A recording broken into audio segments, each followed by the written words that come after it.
ભાવનગર જિલ્લાના પાલીતાણા તાલુકાના શક્તિનગર સોસાયટીમાં સરકારી જમીન પર કબજો કરનાર લોકો સામે ફરિયાદીએ ફરિયાદ કરતા આ મામલે દાજ રાખીને આરોપીઓ દ્વારા હુમલો કરવામાં આવ્યો। શું ઘટનાક્રમ છે, વિગતે વાત કરીએ।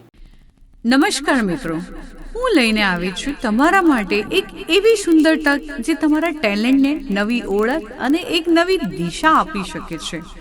તમારા અંદર રહેલી અદ્ભુત કળા, સુંદર અવાજ અને અનોખી પ્રતિભાને હવે દુનિયા સામે રજૂ કરવાનો સમય આવી ગયો છે।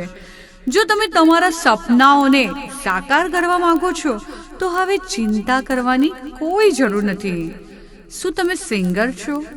શું તમે વોઇસ ઓવર આર્ટિસ્ટ છો? શું તમે પોડકાસ્ટ ક્રિએટર છો? શું તમે તમારી કળાને એક પ્રોફેશનલ પ્લેટફોર્મ આપવા માંગો છો? તો હવે આપનું સ્વાગત છે ઓમ રેકોર્ડિંગ સ્ટુડિયોમાં, આપનું પોતાનું વિશ્વાસુ આધુનિક રેકોર્ડિંગ સ્ટુડિયો। દર્શક મિત્રો, સ્કાયનેટ મીડિયામાં આપનું સ્વાગત છે।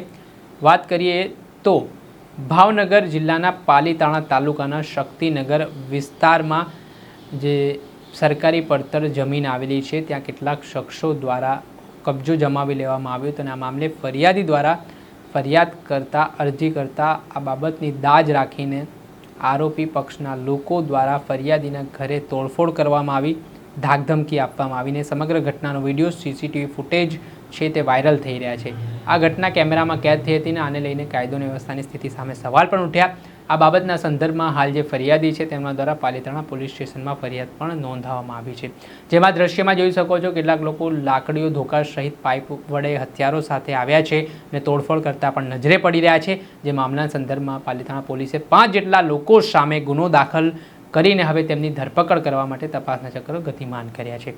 પરંતુ આ સમગ્ર મામલે જમીન પર સરકારી કબજો કરવાની બાબતે થયેલો વિવાદ છે તે એકાએક ઉગ્ર બન્યો હતો, જે બાદ હવે પોલીસે તપાસના ધમધમાટની શરૂઆત કરી છે।